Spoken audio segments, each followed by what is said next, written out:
meant a trip to Blockbuster or later to a red box, but that's no longer the case. Today, millions of Americans will stream their favorite classic movie or binge-worthy show, binge-worthy series right at home. Netflix has changed with the times as well, and Netflix has been a significant part of that change.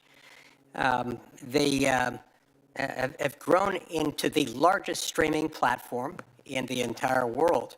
Netflix has more than 325 million subscribers, reaching 1 billion viewers. Premium Netflix streaming plans can cost as much as $300 per year to access Netflix's impressive and steadily growing library of content, both of licensed content and of original content produced by Netflix on its own, some of which we would describe as full-length feature films, others that we would describe as series. We would have previously described them as TV shows, even though they don't air on TV. With this merger, Netflix would acquire Warner Brothers film and television production studios, their streaming services, and extensive existing content library. These include Warner Brothers Pictures and Warner Brothers Television, HBO, HBO Max, DC Studios, and iconic franchises, including Harry Potter, Game of Thrones, Lord of the Rings, and some popular series, such as The Wire, The Sopranos, and Succession. The deal would not only give Netflix control over Warner Brothers' existing catalog of entertainment content, but also intellectual property for future productions. The transaction raises potential horizontal antitrust concerns. Netflix and HBO Max both offer subscription-based streaming video services and compete directly for subscribers seeking premium content. Additionally, Netflix and Warner Brothers compete to develop critically acclaimed films and hit series content. So the merger would eliminate these areas where they compete head-to-head in today's market. Not only do Netflix and Warner Brothers compete for subscribers and for content, but they also compete in a different direction. They compete for the employment and retention of creative talent, including writers, directors, actors, and other production professionals that go along with the process of producing this content. Consolidating two major employers within the same market inevitably has an impact on and can significantly weaken competition for that labor. The Department of Justice and the Federal Trade Commission have made clear that monopsony power, which here refers to the potential power to suppress wages or limit professional opportunities, is a cognizable antitrust harm, separate and apart from any monopoly-focused concerns. The Department of Justice has demonstrated this when it successfully blocked, for example, Penguin Random House's attempted acquisition of a competitor, Simon & Schuster. Second, this merger raises potential vertical concerns. Netflix is the largest global streaming platform, wielding an enormous influence due to its size over what audiences watch through its proprietary recommendation algorithms. Warner Brothers controls a portfolio of film and television content for its part. So combining dominant distribution with additional premier content creates the classic risk of what we refer to as vertical foreclosure. The merged firm would have both the incentive and the ability to put rivals at a disadvantage. It could withhold marquee titles, it could raise licensing fees, it could favor its own content with recommendations. On a platform of Netflix's size and reach, even a small set of changes in visibility could impact competition. This deal also has potential downstream implications for movie theaters. Now, Warner Brothers is a central force in theatrical distribution, while Netflix is generally favored streaming over theatrical releases. This consolidation would increase incentives to divert major releases away from theaters to streaming only on Netflix. That would reduce consumer choice and threaten the viability of movie theaters. Now, these risks are amplified by data ownership. Netflix already, due to its innovation and investments in this area, has unmatched insight into viewer behavior. Combining that with the content library of Warner Brothers could further entrench Netflix's dominance and raise barriers to entry, make it harder for nascent competitors to enter the market and compete effectively. Antitrust cases are often decided on the basis of market definition, how you define the market in which the merged entity would make its appearance. It makes a big difference. In a subscription video on demand market, if it were defined in that way, the combined firm would likely exceed the 30% market share threshold, thus triggering a presumption of illegality established by the Supreme Court in longstanding precedent, the United States versus Philadelphia National Bank. Additionally, this merger does not occur in a vacuum. It doesn't occur in isolation. Netflix recently secured an exclusive multi-year agreement with Sony Pictures. This arrangement, announced really just in the last couple of weeks, suggests a broader strategy to consolidate even more premium content behind Netflix's own paywall. Even the uncertainties surrounding this merger risks weakening Warner Brothers as a strong, independent competitor to Netflix, which it currently is. So all told, one might say that Netflix seeks to become the one platform to rule them all, or at least to exercise a significant amount of market dominance. The merger raises numerous antitrust concerns. In a nutshell, consolidating both production and distribution power. If approved, the merger will likely shape in a really significant way how Americans access movies and series for many decades to come. I look forward to hearing the testimony from our witnesses, and Ranking Member Booker will now proceed to you and hear your opening statement. I'm really grateful for Chair Lee for organizing this hearing in partnership with my team. We both are coming at this with a lot of bipartisan accord that we have a real crisis in our nation right now, with a level of corporate concentration like has not been seen for generations, going all the way back to the trust-busting days of Roosevelt. I would be remiss if I did not acknowledge that to my left is Amy Klobuchar, who literally wrote the book on antitrust enforcement, and having her leadership here and continued focus is extraordinary. And I'm grateful to serve in between both of these individuals, and just feel very grateful today. I want to thank Mr. Sarandos and Mr. Campbell for coming here. It is not fun often to testify before Congress. Sometimes I wonder if it ranks higher than a visit to the proctologist or to the dentist. I'm not sure, but it means a lot that you all are here. Proctologists and dentists everywhere are outraged by that statement. I am sure I will get letters. I'm sure I will get letters. We're going to examine a lot of the specific facts of this proposed Warner Brothers Netflix merger, but I do want to say very specifically that there is an absence. I believe that this sale of Warner Brothers to any competitor could have serious consequences for consumers and for the television and film industry.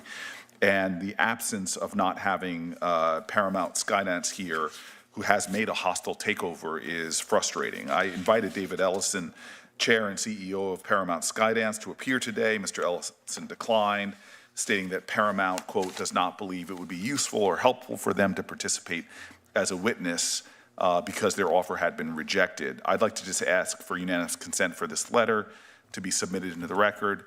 I do want to thank Mr. Ellison, though, for meeting with me and I know other senators in person to answer our questions. It was actually a very fruitful conversation. It's unfortunate it wasn't in public. Paramount's still a player here. They have made a hostile bid of $108 billion. And for that very reason, I again just want to state that their participation would be really relevant to this hearing. And it would be, in fact, be helpful for Congress to question them about this effort, especially given the serious concerns that I have regarding President Trump's involvement in the deal and the allegations of political favoritism. We're in an unprecedented time where we're seeing executive power being exercised in a way that Congress should be checking. We have seen allegations that Paramount has promised the president to make sweeping changes to CNN after Trump said that he thinks, quote, the people that have run CNN for the last long period of time are a disgrace. I think that it's imperative that CNN be sold, end quote. Days after the Netflix Warner Brothers deal was announced, President Trump purchased $2 million in stocks and bonds in both Netflix and Warner Brothers. I think it's outrageous for any senator, any House member, or for the president or vice president for that matter, to be trading in individual stocks when they have extraordinary insider information and influence over policies that move corporate power. This is, again, another example of the corruption that is cancerously attacking our democracy.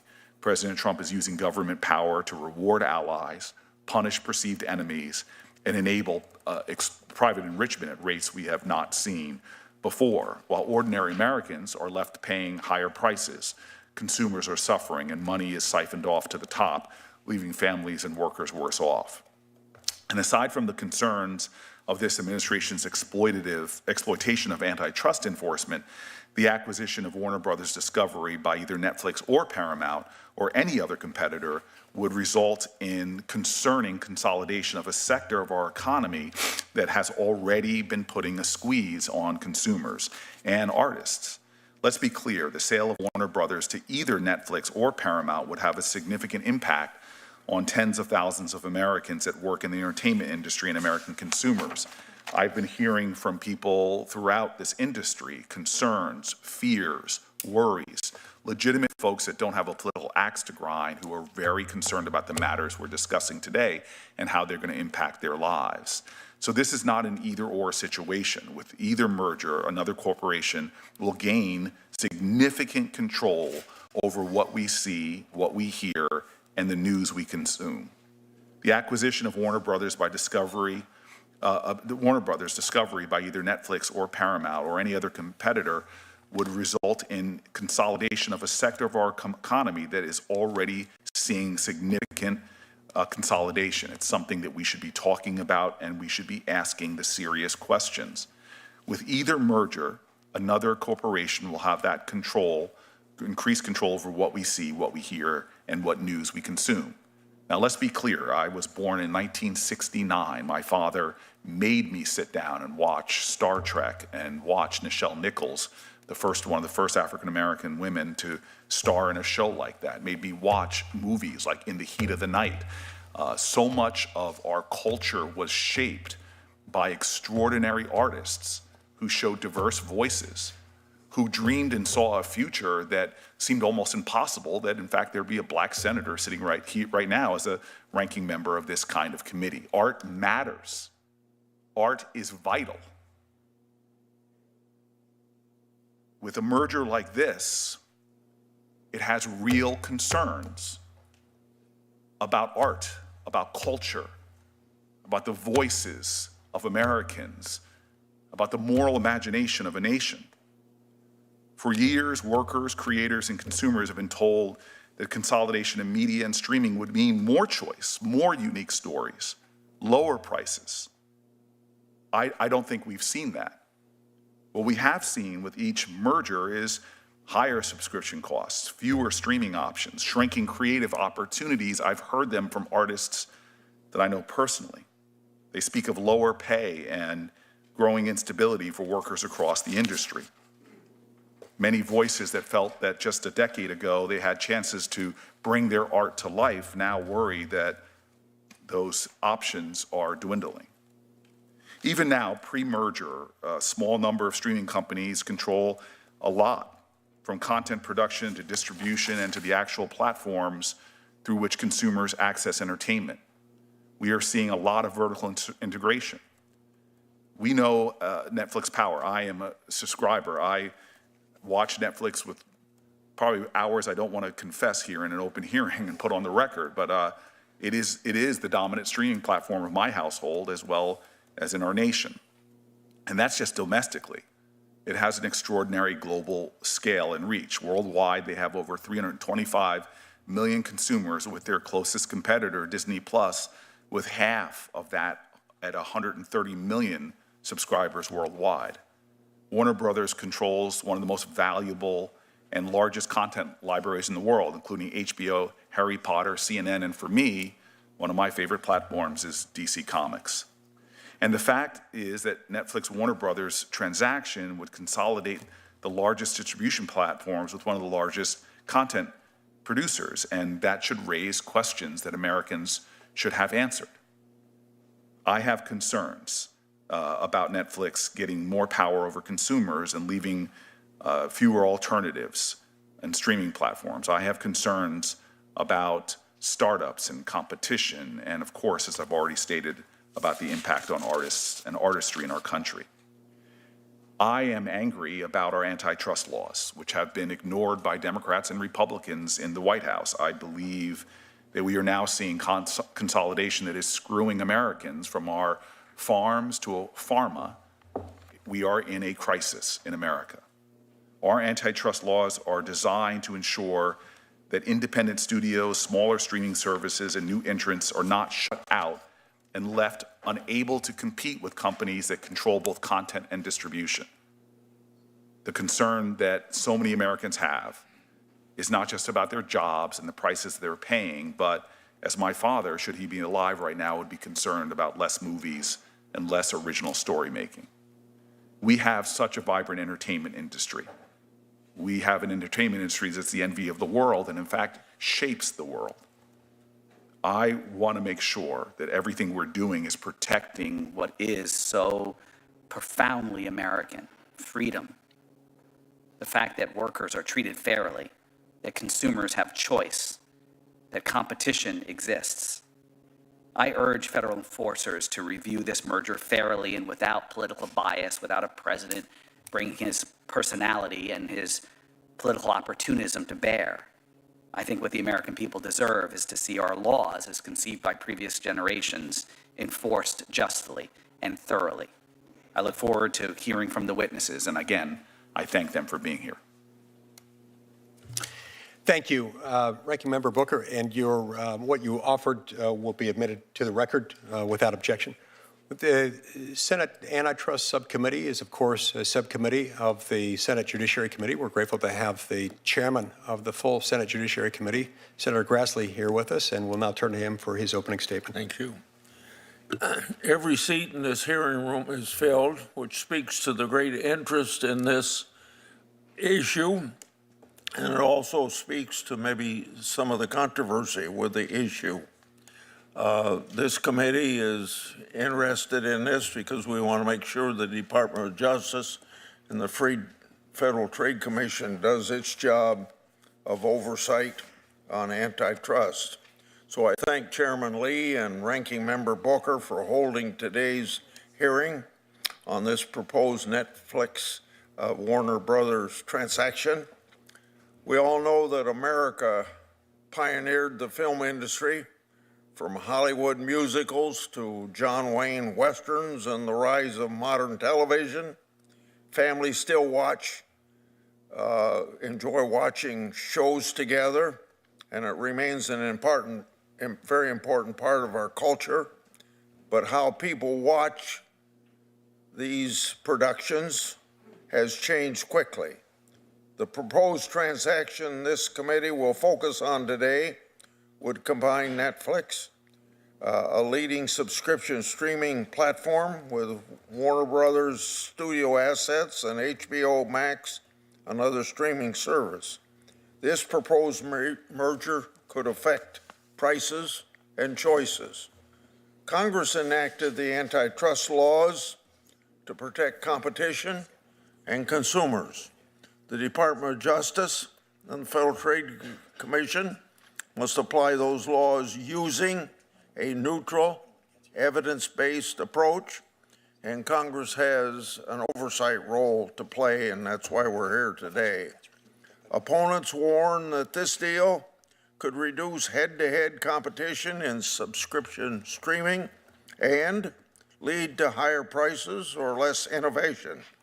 Families in my state of Iowa and across the country already juggle multiple subscriptions, and they deserve real competition that keeps prices in check. Opponents also caution that a combined firm could limit access to popular content, limit licensing options, and make it harder for rivals to emerge and compete. Theater owners worry about shorter release windows and fewer wide theatrical releases, which could harm neighborhood cinemas, those they employ, and affect local economies. Competition in this sector doesn't only depend on who has the most subscribers. High-quality franchisees and libraries can shape competition by affecting what rivals are able to license, and also affects what choices consumers ultimately have. Control of both a large platform and a deep library of films and shows can affect the bargaining power across the industry. So I say regulators ought to examine those dynamics very carefully. The companies will, of course, argue this transaction will improve quality, expand distribution, and create efficiencies that help them invest more in content. Those claims deserve fair scrutiny.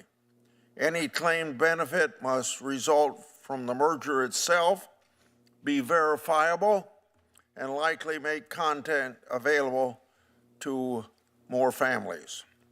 Further, and importantly, merger review shouldn't be used as a strategy to keep a company from moving forward for years by limiting its ability to pursue lawful alternatives while market conditions continue to change. So I encourage our antitrust regulators to carefully scrutinize this transaction to ensure that competition is not undermined and to make sure that consumers are protected. So I thank all the witnesses today for the testimony, and I look forward to the discussion. Thank you, Mr. Chairman. Thanks so much, Mr. Chairman. The Ranking Member Durbin, the Ranking Member on the Judiciary Committee, has a conflict. Will be here later, so we'll be able to hear from him in due course when he arrives. Now I'm going to introduce our two witnesses for today. We've got Mr. Ted Sarandos, who's the Co-Chairman and Executive Officer of Netflix, and we've got Mr. Bruce Campbell, the Chief Revenue and Strategy Officer at Warner Brothers Discovery. If the two witnesses will please rise and raise your right hand to be sworn in. Do you swear or affirm that the testimony you're about to give to the subcommittee will be the truth, the whole truth, and nothing but the truth, so help you God? Thank you. Let the record reflect that all witnesses answered in the affirmative, and thanks again for being here today. We'll now hear your opening statements. Mr. Sarandos, we'll start with you, and please begin with your opening statement. Thank you, Chairman Lee, Ranking Member Booker, members of the subcommittee. It's really my honor to be here today. A combined Netflix and Warner Brothers will strengthen the American entertainment industry, preserve choice and value for consumers, and create opportunities for creators. I'm happy to answer all the questions about this deal. I thought it might be a little helpful to spend a few minutes to talk a bit about myself and about the company. I grew up in Phoenix, Arizona. I was the son of a union electrician and a stay-home mom. They were too young to have 5 kids, but they did, and the house was crazy. So I found a lot of comfort in front of screens, either ducking into the theater to get out of the Arizona heat, or parking myself in front of a TV, which I've did for an embarrassing amount of time. As a teenager, one of my first jobs was working in a local video store. And it was behind that counter that I learned so much about the importance of stories. I watched people roam around the store, reading the backs of boxes, desperately asking strangers for reviews, trying to figure out what to watch. And I figured out that I had a pretty good memory for these movies and these titles and these directors, and I could help people find movies they otherwise would have missed. And it felt great to help them. Home entertainment and the video store gave consumers value, choice, and control. But you had to do the distribution by yourself. You had to drive back and forth to the store. That experience started a chain of events for me that led me to Netflix, which at the time had a couple hundred employees and was stuffing envelopes and using the US mail to send DVDs around the country.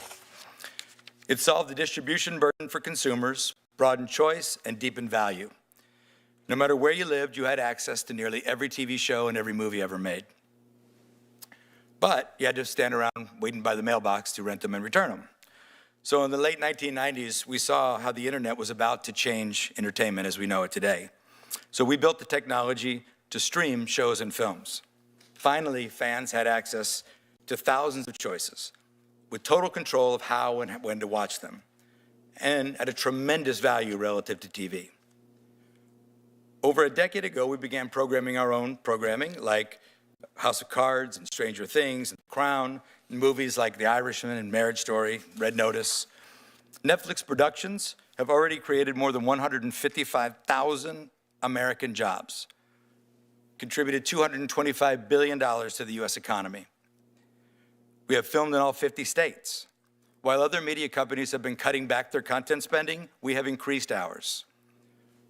If you're wondering if we're in this for the long haul, we're spending $1 billion right now to transform the old Fort Monmouth military base in New Jersey into a state-of-the-art production facility, revitalizing the local economy there. We also export American stories to the world.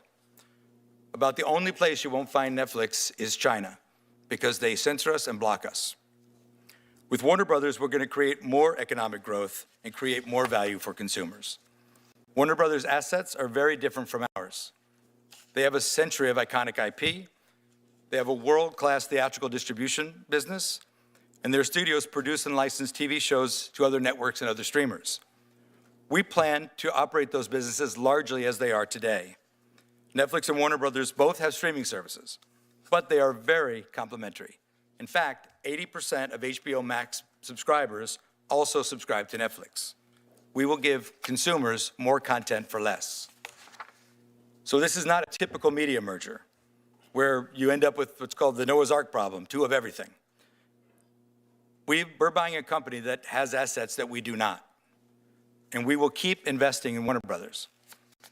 We will preserve one of the 5 major studios in Hollywood. We'll support theaters by releasing those movies with traditional 45-day windows. And we'll keep growing the American entertainment industry. Let's be clear, TV and film have never been more competitive than they are today. And this deal will not change that. Our goal is to win the moment of truth. That's when Americans sit on their couch, pick up their remote control, and decide what to watch. That's where we compete. Today, consumers can easily choose between broadcast and cable like CBS and so many other networks, and streamers like Netflix, Disney+, HBO Max, Peacock, Paramount+, Tubi. And that also includes deep-pocketed tech companies who are trying to run away with the television business. Companies like Google's YouTube, Amazon Prime Video, and Apple. If you look at streaming alone, YouTube is the #1 platform for viewing time. They have NFL football. They have an exclusive deal for the Oscars. They have a deal with the BBC to produce original programming. Some of their creators have bigger budgets than typical Hollywood television shows. YouTube is not just cat videos anymore. YouTube is TV. This explains why Netflix, with all of our success, are only about 9% of TV viewing time in the US. With Warner Brothers, we'll be about 10%. This deal keeps one of the most iconic Hollywood studios healthy and competitive. Warner and Netflix together will create value for consumers, more opportunities for the creative community, and more American jobs. Thank you so much, and I do look forward to your questions. Thank you, Mr. Sarandos. We'll turn now to Mr. Campbell. Chairman Lee, Ranking Member Booker, and members of the subcommittee. Thank you for the opportunity to appear before you today to discuss Warner Brothers Discovery and our decision to accept an offer to merge our studios and streaming business with Netflix, while continuing our previously planned separation of our news and sports television networks into a new company, Discovery Global. The iconic Warner Brothers studios have created some of the country's most recognizable television and film productions, from Citizen Kane to Minecraft. Just last month, our films received 30 Academy Award nominations, tying our own record for the most nominations set 2 decades ago. Discovery grew largely from the cable revolution of the 1980s, delivering a variety of content on cable networks such as the Discovery Channel, Animal Planet, Food Network, and HGTV. As the media landscape evolved over the past several decades, Discovery expanded its focus on digital media, delivering high-quality content across a range of platforms in addition to cable. In 2022, Discovery merged with Warner Media, which was then being spun off from AT&T to create Warner Brothers Discovery. This history exemplifies the dramatic and dynamic changes we have experienced in the entertainment landscape over the past 100 years. Today, those changes are only accelerating as consumers access video content through numerous paid and ad-supported services. Consumers are experiencing a flood of options, including expanded social media platforms, digital and interactive games, and dozens of other entertainment options that compete for consumers' interest and attention. This increasingly complicated media landscape has also resulted in considerable consumer frustration. The abundance of streaming options has made it more challenging for consumers to find the content they want. Advertising revenue is also less stable due to marketplace changes such as the move to on-demand streaming services and the rise of social media. At Warner Brothers Discovery, we have continuously sought to innovate and respond to the changing marketplace. The 2022 merger gave us the ability to identify and align common business strategies. We found our alignment with our combined collection of sports, news, and other cable networks. And we saw a different collection of business opportunities with our studios and streaming business. We concluded that the company would be best served by separating the studios and streaming division from news, sports, and entertainment networks, such as CNN, TBS, and HGTV.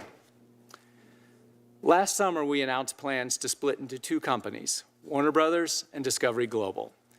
The separation strategy was designed to position each company for long-term success by enhancing the strategic flexibility and sharpening the competitive focus of each entity. That decision prompted others in the industry to look anew at the company and our world-class collection of media franchises, brands, and properties. Last fall, we began to receive various outreach and offers, including most significantly from Paramount Skydance and Netflix. Our board responded with a full review of the company's strategic options. Paramount Skydance, Netflix, and another company made a variety of offers that our board considered carefully and fully. Ultimately, after careful evaluation of the competing offers, our board unanimously determined that Netflix's offer was and remains the best opportunity for our company. In this proposal, we saw a compelling and unique opportunity to combine our existing separation strategy with the strengths of Netflix. This vertical merger permits Netflix to expand its nascent movie and television production capabilities with the addition of the Warner Brothers studio assets. It gives our production capabilities access to Netflix's popular and consumer-friendly streaming and distribution platform. The merger also permits us to continue our planned separation of the global networks business, which we continue to believe is in the best long-term interests of the company. At the same time, the board continues to review and evaluate additional offers as they have been received to determine if any are superior to the Netflix offer, consistent with the board's obligations under law. We are excited about the future of the combined company with Netflix, and we look forward to providing consumers with thrilling and entertaining content across all of our storied media properties for many years to come. Thank you, and I look forward to answering your questions. Thank you so much. All right, we're now going to proceed to questions. Each senator will have 5 minutes to ask questions per round, and we'll alternate between Republicans and Democrats in order of seniority subject to the early bird rule. And as I mentioned earlier, Ranking Member Durbin has had a conflict, so when he arrives, we'll hope to hear his opening statement as well. Mr. Sarandos, why don't we start with you, if that's all right. Now, Netflix, under current conditions, that is pre-merger status quo Netflix, it produces and distributes its own scripted long-form, full-length feature films, TV shows, documentaries, and series, correct? Thank you, Senator Lee. Yes, it is correct.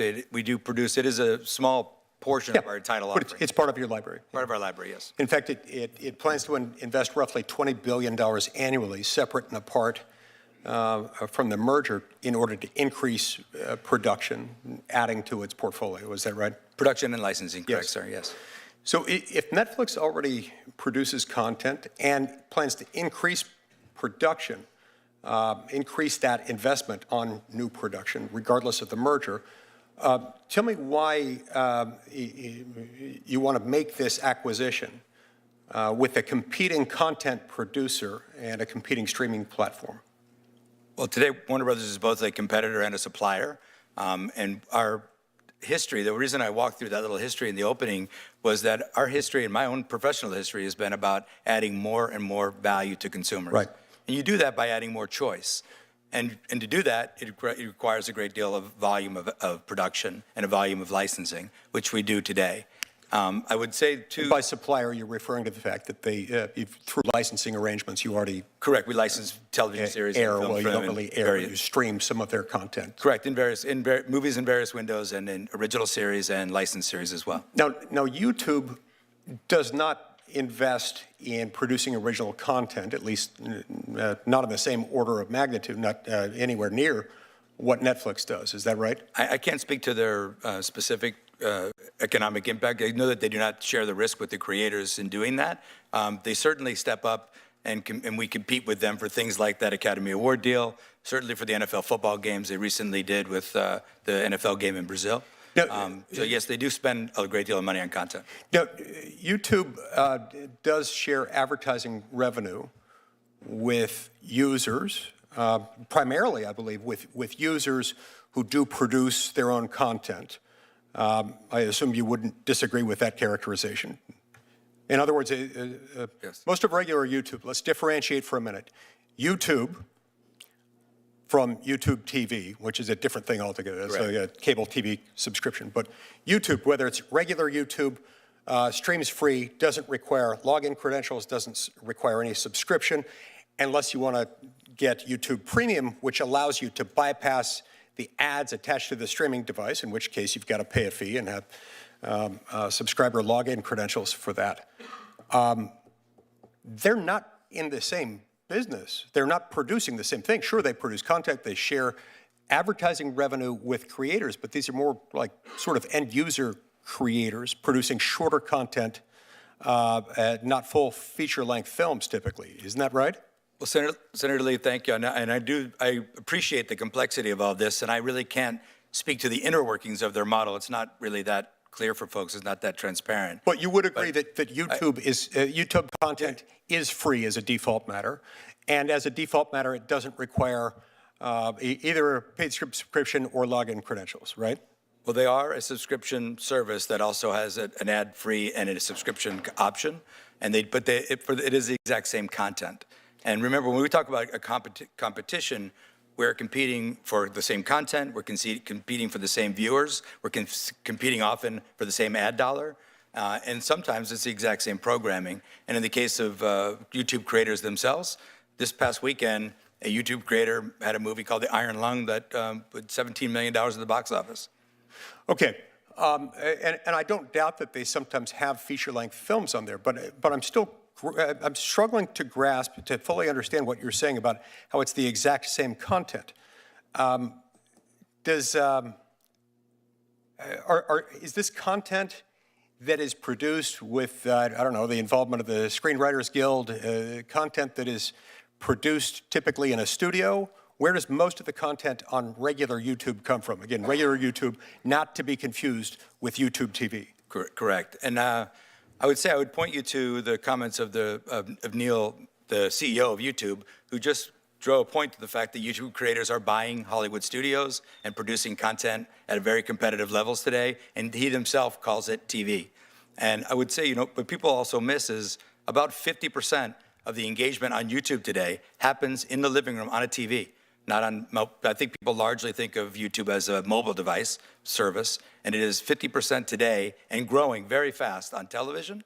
And for Netflix, a very small percentage of our content is ever watched on a mobile device. It's primarily on television. And on that screen, sir, it is a zero-sum game.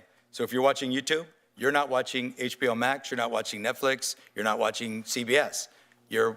So that is why when we talk about competing for the moment of choice, competing for the viewer's attention, competing for the ad dollars, competing for the subscription dollars, it is all the same pool of content and all the same pool of viewers. Look, my time's expired, but just very briefly before we go to the next senator, I want to make sure that I understand what you're saying.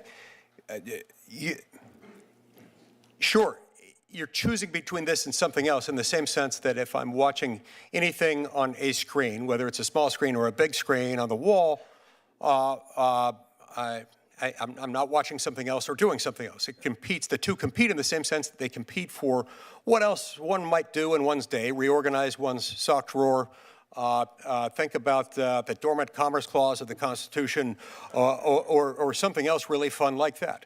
But it's not necessarily the same content. In fact, YouTube, regular YouTube, not to be confused with YouTube TV, which is like a cable subscription thing, the lion's share, the overwhelming share of what one consumes on YouTube while watching YouTube is not full-length feature films written by screenwriters produced by full studios, is it? Are we okay on time for me to answer? Well, yeah, just answer quickly, and then we'll go to Senator Schiff. So the exact splits of what type of programming is seen on YouTube is not, again, there's no transparent reporting of the viewing, except for what shows up as a view count on YouTube, unlike the other counts. But I would tell you that it is increasingly the exact same programming, meaning if you did not watch Saturday Night Live on Saturday night, you probably watched it on Sunday morning on YouTube. Okay. The exact same show. I may want to get back to that in a subsequent round. Senator Schiff, you have the button. Thank you, Senator. Thank you, Chairman, and thank you, gentlemen, for being here. I appreciate the opportunity to hear from you. Mr. Cameron, let me start with you. Most of, I think, well, a lot of my concerns, whether it's this merger or the proposed Paramount merger, have to do with the impact on the workforce, impact on consumer choice and cost, among other things. Most of the media consolidation we have seen has not resulted in lower costs for consumers, but has resulted in a lot of layoffs and job losses. Do you think that will be the case here? That is, as a result of this merger, should we expect there'll be a round of layoffs, and how large? Should we expect consumer prices to go up? And if not, why should we think this will be the exception? Thank you, Senator. No, I think the answer is no in both cases. One of the reasons that the Netflix offer appealed to us so much at Warner Brothers Discovery is, to Mr. Sarandos' point, that they don't have the type of film studio and film distribution infrastructure that we do today. They don't have the type of television studio that we do today. And we believe, based on our discussions with them in the negotiation process, that they're not only going to keep those operations intact, in fact, they're going to invest in those operations and invest in continued production, including on our lots in Burbank and elsewhere. Similarly, on the consumer side, as Mr. Sarandos said, 80% of the HBO Max subscribers today already get Netflix. Now, with this transaction, Netflix will have the opportunity to offer those two services together at a discount.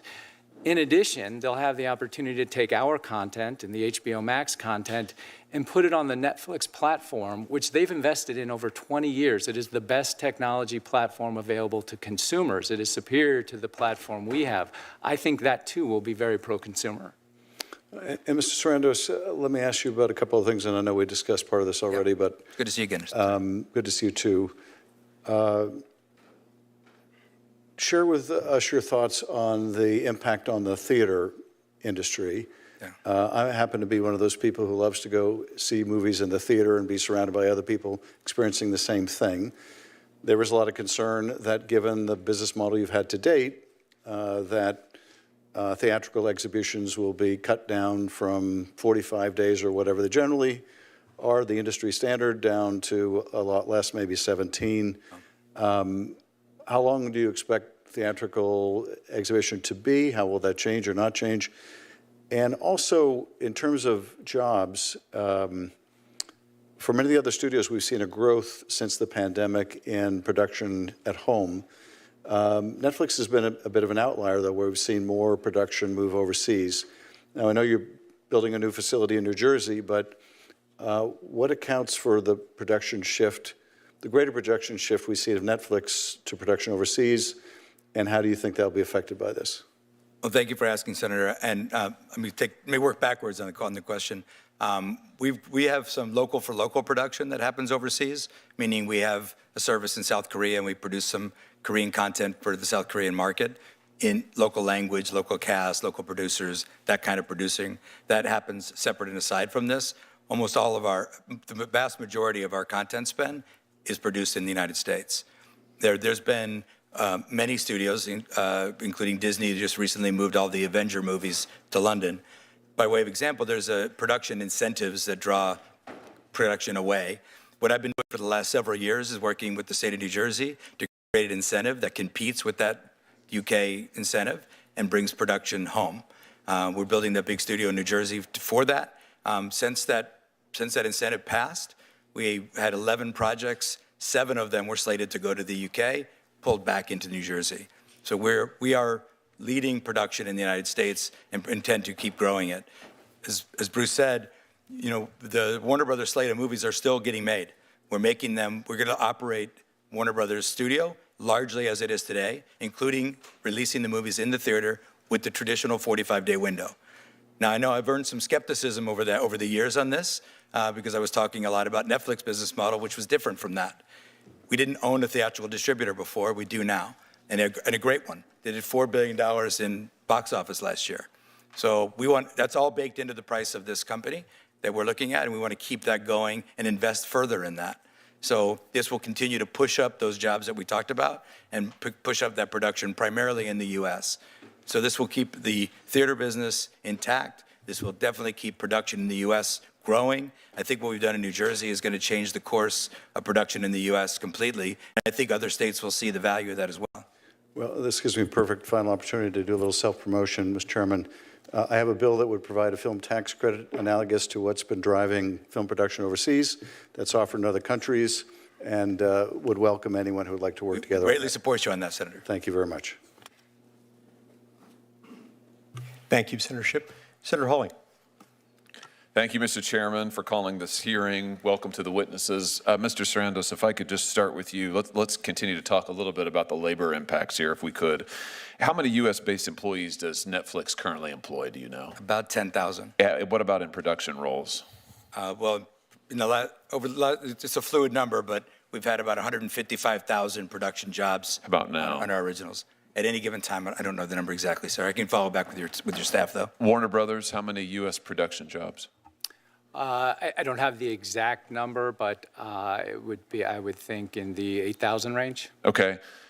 Here's my question. If this merger goes through, what's your projection about the amount of domestic production, say 2 years from now? Is it going to be static? Is it going to decline? It's going to, our production is going to increase. Domestic production. Domestic production Employment. is going to increase. Most of our production is domestic, and it will continue to increase. We've recently forecast our content spend independent of this deal to grow to $20 billion.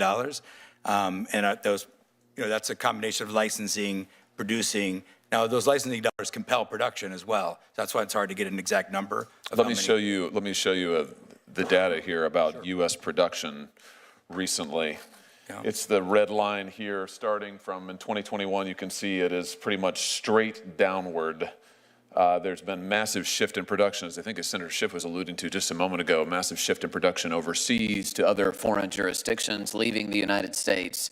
So will you commit to increasing domestic United States production and domestic United States production jobs? Did I hear you just say you would? Senator Hawley, absolutely. It's in our business plan. It's in our long-term operating DNA. I will point out, sir, respectfully, that chart is Los Angeles. Yeah, but it is Los Angeles, but if you look at the data, it is reflective. This reflects all of U.S. production. U.S. production is not going up, right? But some of these jobs have moved. It's going these down. jobs have moved to Yeah, but the universities. overall numbers are going down, and this is exactly the concern of labor. And without objection, Mr. Chairman, I'd like to enter into a statement for the record from the Teamsters, who have major concerns about this deal, as does, frankly, pretty much every segment of labor, Mr. Sarandos. And what they all say is they're worried that you're going to cut residuals, which is effectively payments. You're going to cut production jobs. So let's just go through a few commitments here. Will you commit to using union labor for all domestic shoots? We do use union labor. Will you commit to using it in the future for all of your domestic shoots if this deal goes through? Senator Hawley, we do use, this is the most unionized industry in America, and we use union labor on all our production. And you're going to going forward. I'm looking for a commitment. You have my commitment. Will you commit to a 45-day or longer theatrical release window for major Warner Brothers films? Senator Hawley, I just said that I would do that under oath, so yes. Good. And will you commit to fairly compensating your workers in the industry with residual payments? Well, our top-of-market payment has been Netflix business philosophy since we started operating over 25 years listen, ago. what you have been routinely accused of compressing and reducing residuals, it's one of the biggest objections to labor to this deal. So let's see if you can lay that to rest today. Will you commit to full residuals?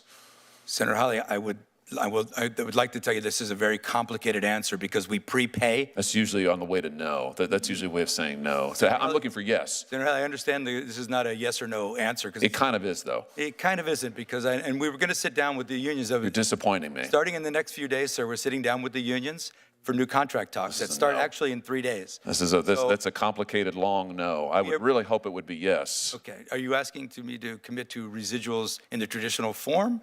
Because I don't think that applies in many cases. That's why I'm getting there. All right. Well, I think you've got some work to do on that, Mr. Sarandos, and I would hope that you'd reconsider your position. Before my time expires, I want to ask you about something else related to children. Why is it that so much of Netflix content for children promotes a transgender ideology? Almost half of your content for children, I'm talking about minor children now, I'm not talking about teenagers, minor children, promotes a transgender ideology agenda. I was just looking at the data here from your various series. And what concerns me is, just 2 days ago, a jury in New York awarded a former transitioner $2 million because she said that her psychologists and others pressured her into, they pushed on her an ideology that proved to be extremely detrimental. I'm sure you know that in the UK, the National Health Service in the UK has said that they're not going to perform transgender surgeries or any longer so-called gender-affirming care for